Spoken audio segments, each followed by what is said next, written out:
નમસ્કાર મિત્રો, હું છું વિનય સોલંકી અને મારી આ channel YouTube channel emotional topics and સોંગ્સમાં તમારું બધાનું હાર્દિક સ્વાગત છે. અને આપણે રોજ એક ટોપિકની ચર્ચા કરીએ છીએ, બરાબર? તો જેમાંથી લોકોને સલાહ મળે છે, બોધપાઠ મળે છે, કંઈક નવું કરવાની પ્રેરણા મળે છે. તો મિત્રો, મારા ટોપિકો કેવા લાગે છે મને જરૂર જણાવજો. રોજનો હું ટોપિક તમારી જોડે શેર કરતો રહીશ અને તમે બધા પણ આનંદથી એને સાંભળતા રહેજો. મિત્રો નમસ્કાર. આજનો આપણો ટોપિક છે પ્રિય. પ્રિય એટલે શું ખબર છે? પ્રિય એટલે મનગમતું, જે સૌથી વધારે વાલું હોય એને આપણે પ્રિય કહીએ, બરાબર? મિત્રો, દરેકના જીવનમાં કોઈ ના કોઈ તો પ્રિય હોય જ છે. ચાહે વ્યક્તિ હોય, પ્રાણી હોય, બાળક હોય કે કોઈ એક્ટિવિટી હોય, પણ મિત્રો આ પ્રિય પ્રત્યે માણસને ખૂબ જ લગાવ હોય છે, ખૂબ જ લાગણી હોય છે. કેમ કે પરિસ્થિતિ અને સંજોગો સાથ ના આપે એવા સમયે પણ આ પ્રિયને આપણે છોડવું નહીં, એની પ્રત્યે લગાવ રાખવો જરૂરી છે. મિત્રો, ઘણી વ્યક્તિને મા બાપ પ્રત્યે ખૂબ પ્રેમ હોય છે, તો એ જીવનમાં મા બાપને વધારે મહત્વ આપે છે. પ્રિય એટલે કે આપણને સૌથી વધારે વહાલું અને જેમાં અગ્રસ્થાન આપણા મા બાપનું જ રહે છે, કે જેમને આપણો જન્મ આપ્યો, દુનિયા બતાવી, બરાબર? ઘણી વ્યક્તિઓને ઘરમાં પાળેલ પાલતું જાનવર વધારે પ્રિય હોય છે, જેમ કે કૂતરું હોય કે પછી બિલ્લી હોય કે પછી ગાય, ભેંસ, બકરી, આ બધા જાનવરો વધુ પ્રિય હોય છે, જેમનું એક બાળકની જેમ એ લોકો જતન કરતા હોય છે. ઘણી વ્યક્તિને કોઈ એક્ટિવિટી પ્રત્યે વધુ લગાવ હોય છે, જેમ કે પેઇન્ટિંગ, લેખન કલા, ઇન્ડોર આઉટડોરની રમતો, કોઈ વિષય જેમ કે અંગ્રેજી, ગુજરાતી, અભ્યાસ, ડાન્સ, વક્તવ્ય, સંગીત વગેરે વધારે પડતું પ્રિય હોય છે. તો મિત્રો, આમાંથી તમને જે પ્રિય હોય એના માટે ચોક્કસ સમય કાઢજો. બીજું કે મિત્રો, કોઈને 2 વ્હીલર કે 4 વ્હીલર ગાડી ચલાવવી પણ ખૂબ પ્રિય હોય છે.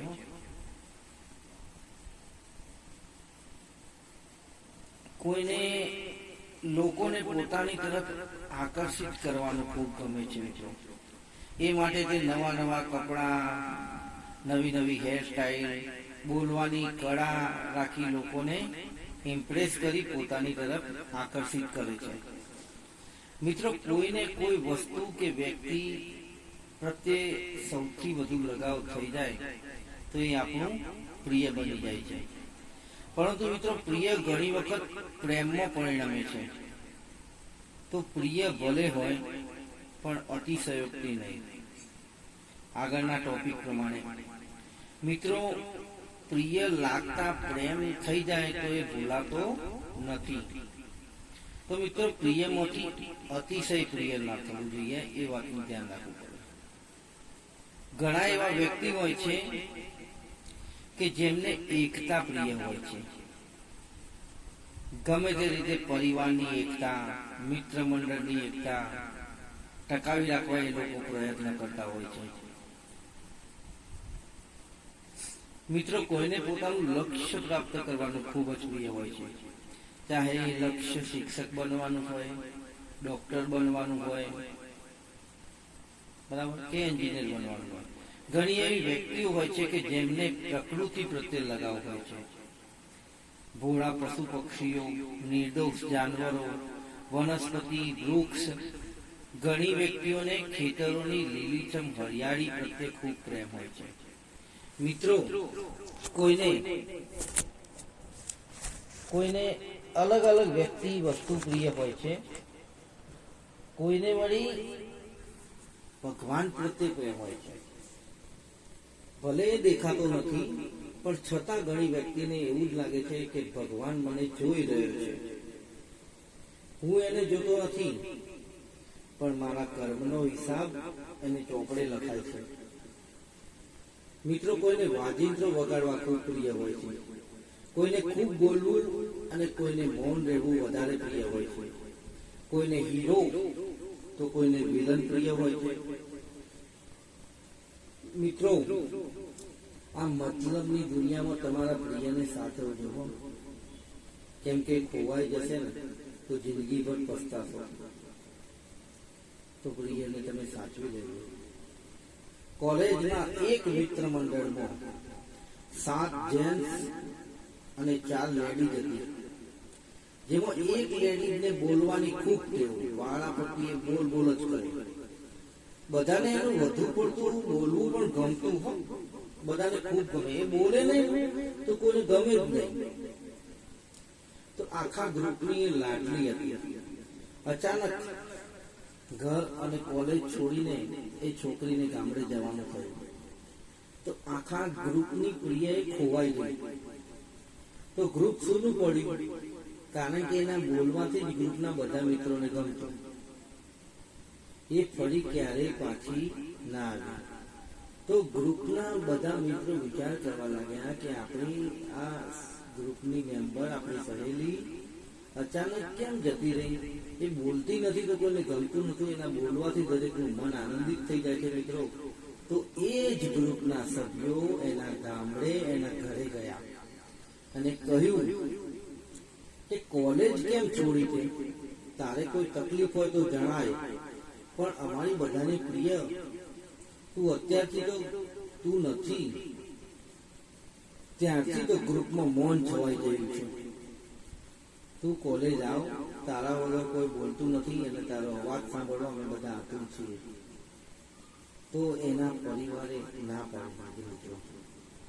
તો મિત્રો, ધીરે ધીરે આખું ગ્રુપ વિખરાઈ ગયું, પણ એ વાલીએ બધાને ગ્રુપમાં બાંધીને રાખ્યા. કેમ કે એના હોવાથી ગ્રુપમાં કોઈ દિવસ કલેશ કે હું પણ જોવા મળતું ન હતું. એ બધાને હસાવતી. એનું દૂર જવાનું કારણ એના લગ્ન હતા. તો બધાને એ સરપ્રાઈઝ આપવા માંગતી હતી. મિત્રો, જ્યારે આખું ગ્રુપ લગ્નમાં ગયું તો બધાએ એને કીધું કે એ બહુ બોલકી હવે ચૂપ કેમ થઈ ગઈ? લગ્ન એ તો ખુશીનો દિવસ છે.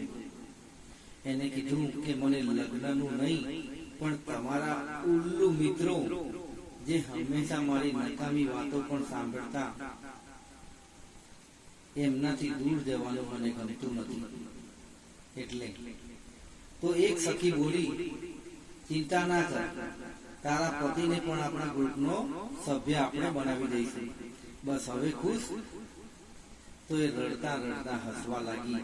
તો મિત્રો, મારો કહેવાનો મતલબ એ કે તમારા પ્રિયની ખુશીઓ ડબલ થતી હોય અને એની ભલાઈ હોય તો હસતા મુખે તમે એને દૂર જવા દેજો. મિત્રો, આ પ્રિય ટોપિક કેવો લાગ્યો મને જરૂરથી જણાવજો. અને એક શાયરી થઈ જાય, चाहे कितने भी दूर क्यों न हो, पर प्रिय लोग हमेशा दिल के पास रहते हैं. चाहे कितने भी दूर क्यों न हो, पर प्रिय लोग हमेशा दिल के पास रहते हैं. वो हमेशा हंसते रहे ऐसी दुआ दिल मांगता है. वो हमेशा हंसते रहे ऐसी दुआ दिल मांगता है. खुशियाँ उनकी कभी कम ना हो, भगवान उनको हमेशा खुश रहे, ऐसा हमारा मन चाहता है. खुदा सलामत रखे उन लबों की हंसी को जिसे हमारा मन अक्सर याद करता है. खुदा सलामत रखे उन लबों की हंसी को जिसे हमारा मन अक्सर याद करता है.